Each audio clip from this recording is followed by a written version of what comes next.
sometimes, to truly get art that feels Yeah.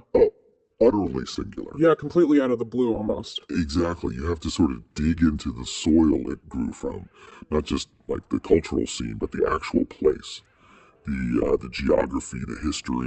The ground underfoot. Absolutely. It's about understanding that whole environment and maybe the lineage too that could possibly nurture something so unique. Where did these textures, these ideas, this whole way of seeing things actually come from? Right. And that's precisely our mission today, here on the Deep Dive. You asked us to take a deep dive into the world of Five Starcle Men. FSM, yeah. A band you, our listener, likely already know quite a bit about. Right, so our goal isn't really to introduce you to their music as such, Yeah. but more to place it, to try and understand the forces that might have shaped that really distinct creative output. So we're going to situate FSM within the very specific landscape of Southern California, particularly the Antelope Valley area. And for that, we're drawing insights from Mike Davis's really pivotal book, City of Quartz. And then we'll explore the significant artistic shadow cast by another Southern California original, someone who actually emerged from that same area. Captain Beefheart. Exactly, Captain Beefheart, using details from Mike Barnes's biography. So think of this deep dive as like adding foundational layers, context maybe, to your understanding of the FSM sound and vision. We're using these sources, City of Quartz, the Captain Beefheart bio, and the FSM material you provided to look at the specific environment, and a really key influence that seemed kind of critical to understanding their unique world. Okay, so let's start by digging into that geographic and cultural backdrop, the one described in City of Quartz. Right, so Davis portrays Southern California and LA County in particular as a conjuncture. That's his term. A conjuncture, meaning Like a place defined by these profound paradoxes. It's non-linear, where, global economic forces crash into local reality and have these really contradictory impacts. okay, so it's where that relentless promotion of the California dream Yeah, the boosterism. often exists right alongside, and sometimes even, actively creates a much darker nightmare reality. You see that tension everywhere in the book. Totally, and Davis takes us right through it. From the attempted command center of downtown LA, which he argues ultimately became more of an economic colony, really tied to outside capital, Right. out to areas like South Central, grappling with intense gang warfare, fueled by the crack economy, and met with these heavily militarized policing strategies. But the picture he paints isn't just the urban core, is it? He goes further out. Oh yeah, he moves out into those vast, sprawling suburban landscapes, right on the edges of the county. And this is where we find the Antelope Valley. Places like Lancaster, Palmdale, Acton. Geographically, it's Southern California, sure, but it feels distinct, different from the coastal basin or even the industrial inland empire areas with their own specific histories. Like the Kaiser steel plants in Fontana. The source mentions that had its own unique, sometimes violent history, even an auto da fe incident. Yeah, a public burning or condemnation, a stark detail. And Davis points out other things that highlight just how, peculiar this outer region is. Like what? Well, there's this fascinating note about the name, the Antelope Valley.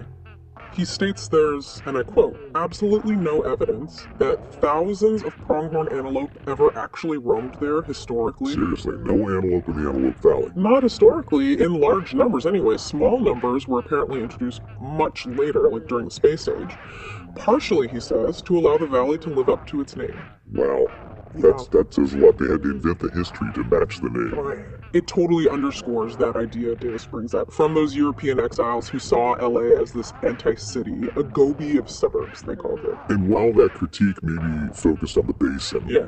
the Antelope Valley feels like an even further extension of that. This dispersed, sort of decentered landscape miles from any traditional city structure. And the source suggests that even behind the, carefully manicured affluence you might see in some areas, there's always this undercurrent of exploitation and a kind of low-level militarism lurking. The social dynamics Davis describes across the whole region seem crucial too.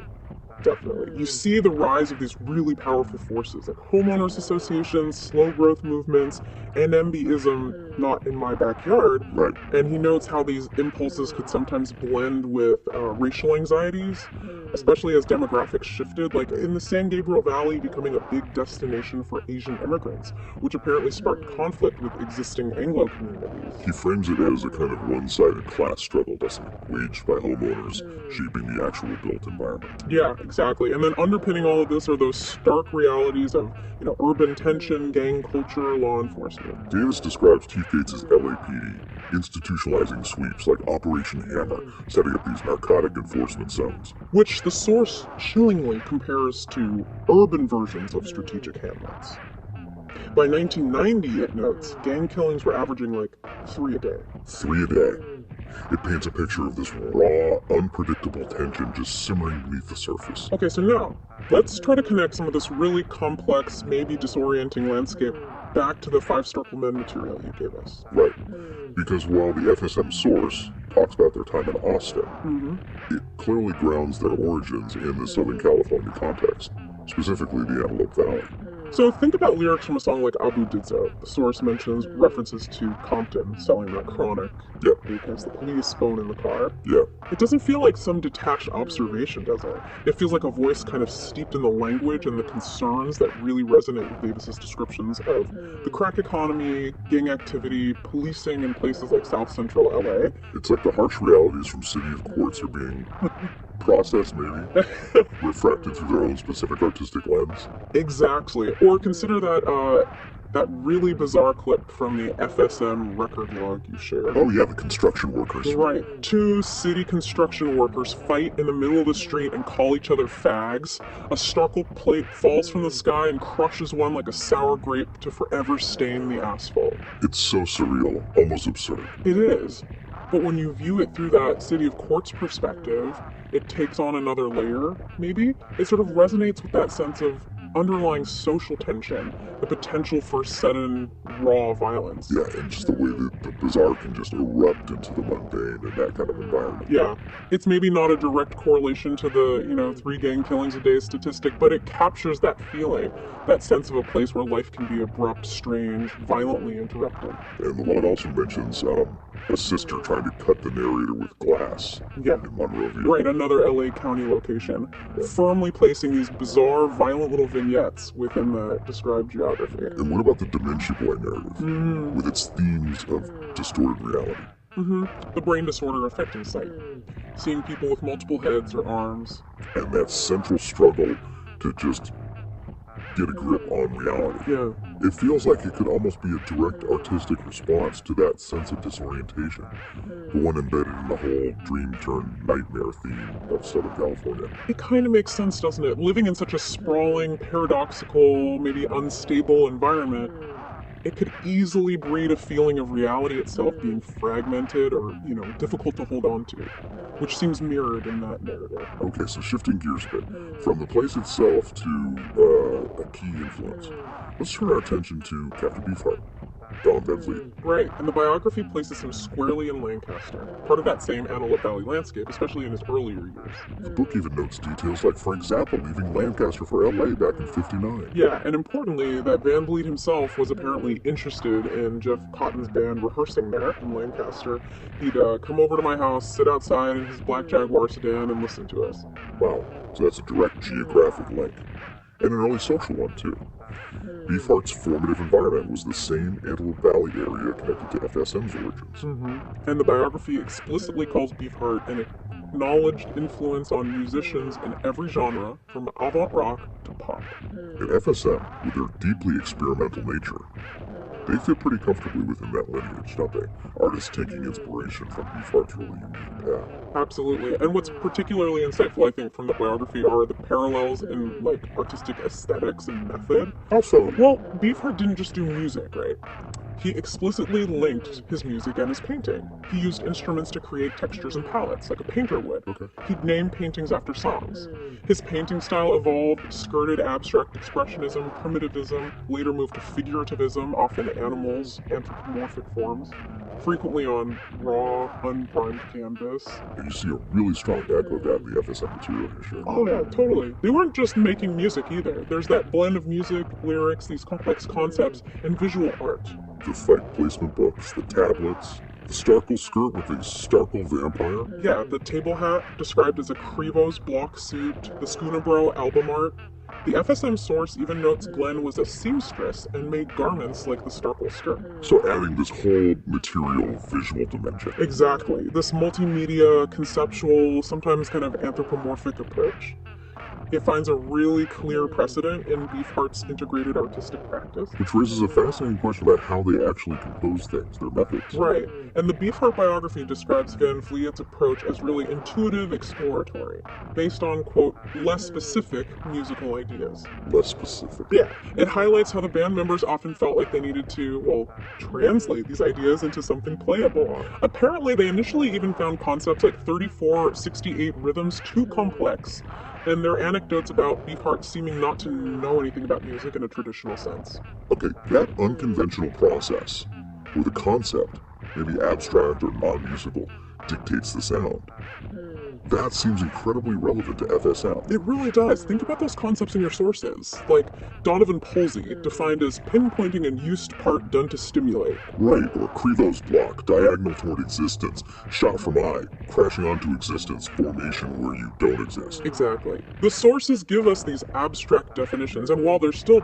pretty dense conceptually for us as listeners, Definitely. they strongly suggest a creative process driven by these highly unique, non-traditional ideas. Ideas that would absolutely require their own form of translation or interpretation to become the specific music and lyrics of FSM. It's that shared sense, maybe, that the idea comes first, perhaps totally divorced from conventional musical rules. Yeah, I think so. And then there are the striking parallels in the psychological and social dynamics within the creative sphere itself. The Beefheart biography, well, doesn't really shy away from describing Van Vliet as a tyrant. Very demanding, very controlling, extremely paranoid even. Wow. Suggesting his whole genius might even boil down to a very extreme kind of paranoia. Yeah. Working with him is painted as being like walking on eggshells. Okay, compare that to the description in the FSM source material. Their Austin era being a time of peak psychosis. Right.